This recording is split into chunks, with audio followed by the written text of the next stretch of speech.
Alola and welcome to my video. If it wasn't obvious already, we're going to be talking about Pokemon Sun and Moon. Pokemon Sun and Moon is going to be released in only just a couple of hours here in the US.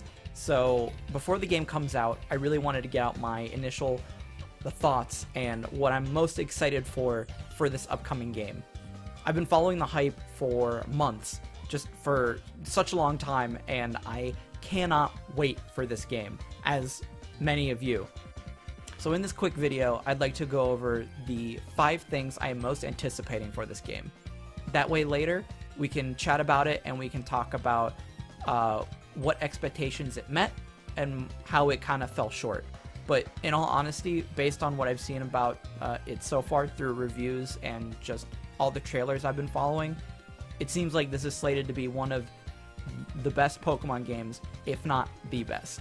The first thing I'm most excited about are the Alolan forms.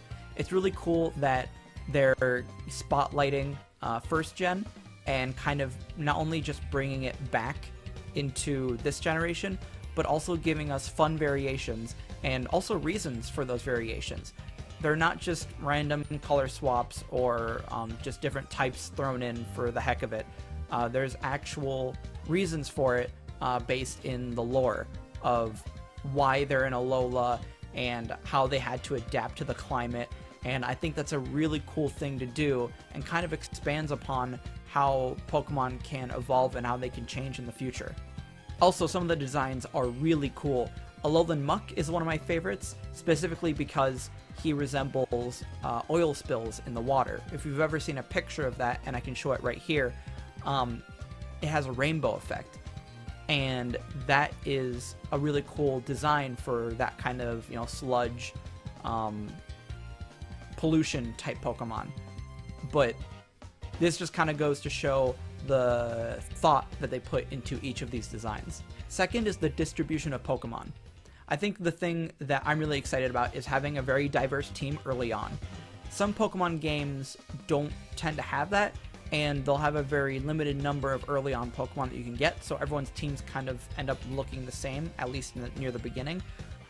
But now, from what I've seen and heard, it sounds like that there's going to be a wide variety even early on, and people are going to be able to choose and handpick the ones that are their favorites, and I think everyone's going to have a vastly different team from the beginning all the way to the end. The Battle Tree is my third one, and oh my gosh, how can you not get excited about this? Red and Blue are coming back, and they're coming back as characters. Yes, they were kind of characters before, but Red was a blank slate for us to project ourselves onto, and then Gary was just a jerk. And maybe he still is, but the fact that Red and Blue seem to be more friendly with each other, and it seems like they're on vacation together. So I just think that's a really cool thing that they're bringing them back, and also bringing back other previous champions and rivals for us to fight against and also get to meet again. 4, we have Team Skull. I love this team. The last team that I enjoyed this much was probably Team Rocket. Team Rocket was a very simple Pokemon enemy organization. They were very obvious villains. They had a clear purpose, what they wanted. They had a clear goal, wasn't too outlandish, and they had style. I think Team Skull is very similar to Team Rocket, and maybe that was done on purpose. But not only that, they also seem to have a heavy focus on family. And I think in the end, I don't know the story of Pokemon Sun and Moon, but I think in the end they will end up not being the main antagonists, and we'll kind of get to learn more about them. Because I believe that we're kind of meant to see the good side of them based on how they view each other all as family, and they take care of each other. And I think that there's probably going to be a purpose behind the antagonistic things that they do on the island. And finally, the overall story. I guess I kind of touched on this with Team Skull, because obviously they're going to be a big part of the story, but I'm really looking forward to the story of Sun and Moon, because from what I've heard, this is one of the best stories in Pokemon. And I think even if you haven't seen any of the reviews, just based on the trailers, you can tell that they paid a lot of attention to the story. Have Team Skull, they have the Aether organization, I believe it's called, then also the Ultra Beasts, which are supposedly not Pokemon. They're other beasts from another dimension that are actually a threat to both humans and Pokemon. And there's just a lot of little tidbits here and there that shows that they paid a lot of attention to the story this time around, whereas in the past, sometimes it's just an afterthought. But the fact that they've put a lot of attention into it, and it seems like there's going to be a lot of interesting characters that we'll actually grow attached to and enjoy going along with our journey. I'm really excited to see what they did with the story and how it influences the game. So those are my overall thoughts and what I'm most excited for with Pokemon Sun and Moon.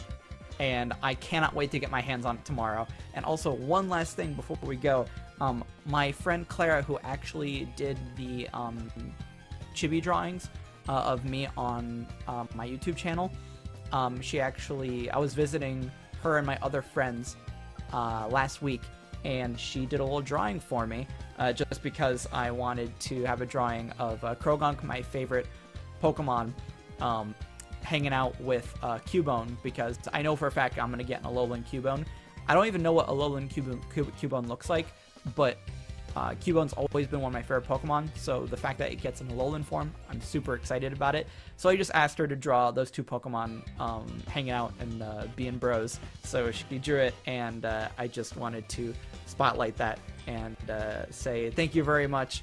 It looks really cool, and hopefully I can have both of them on my team in the game. We'll see. I know for a fact Cubone's in the game. I don't know if Krogunk is, but even if he's not, I'll get him somehow. So thank you for that drawing, and everyone, I'm really excited about the game. I hope you are too, and hopefully we can all talk about it later. Feel free to talk to me on social media, especially on Twitter, in the comments, Facebook, anywhere.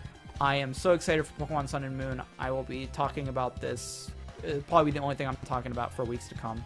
So if you want to talk about it, let me know, and I would love to chat about the teams and the story and whatever else. So thank you very much for watching this video, and I will talk to you soon. Thanks, everyone. Bye.